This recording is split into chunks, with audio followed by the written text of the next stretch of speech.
नमस्कार, श्रीखास किचनमध्ये तुमचं मनापासून स्वागत आहे. आज आपण अतिशय पौष्टिक अशी शेवग्याच्या पाल्याची भाजी कशी करायची ते बघणार आहोत. शेवगा ही एक वनस्पती अशी आहे की याची पानं, फुलं किंवा शेंगा ही सर्व भाजी याची केली जाते.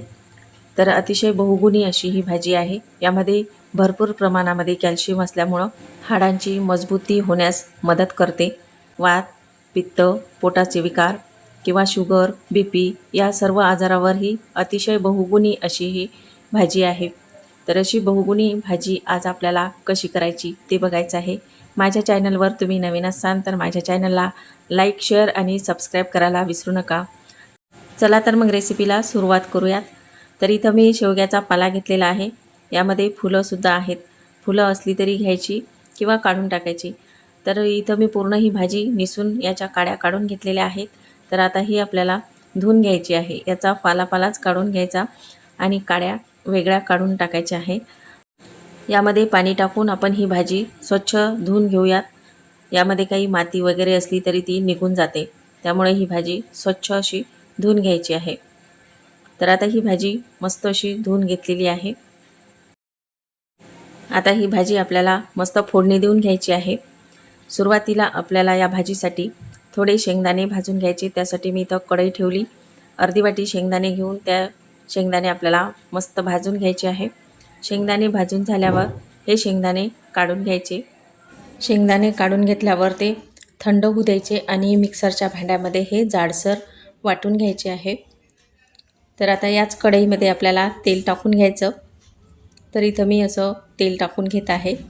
या भाजीला जास्त तेल वापरत नाहीत, त्यामुळं थोडंसंच तेल टाकायचं आहे. तेल गरम झालं की त्यामध्ये 1 चमचा जिरं आणि इथं मी एक मोठा कांदा बारीक चिरून घेतला, तो यामध्ये टाकायचा. कांदा मस्त लालसर होईपर्यंत आपल्याला परतवून घ्यायचा आहे. इथे कांदा मस्त असा लालसर भाजून झालेला आहे. तर यामध्ये आपल्याला 2 हिरव्या मिरच्या कट केलेल्या त्या टाकायच्या आणि त्यासुद्धा यामध्ये परतवून घ्यायच्या आहे. 1 चमचा लसूण पेस्ट टाकून घ्यायची. हे यामध्ये टाकून मस्त परतवून घेऊयात. याचा कच्चेपणा जाईपर्यंत आपल्याला हे मस्त भाजून घ्यायचं आहे.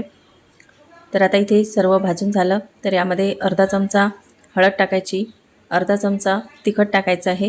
कारण यामध्ये आपण हिरव्या मिरच्या घातल्या त्यामुळं थोडं तिखट कमी टाकायचं. आणि ही भाजी आपल्याला या फोडणीमध्ये टाकून घ्यायची आहे आणि मस्त यामध्ये मिक्स करायची. तुम्ही ही भाजी वेगळ्या पद्धतीने सुद्धा करू शकता. वेगळी म्हणजे ही भाजी सुरुवातीला एका गरम पाण्यामध्ये थोडी उकळवून घ्यायची. नंतर त्याचं पूर्ण पाणी काढून घ्यायचं आणि नंतर या कांद्यामध्ये टाकून घ्यायची आहे. तशीसुद्धा ही भाजी केली जाते.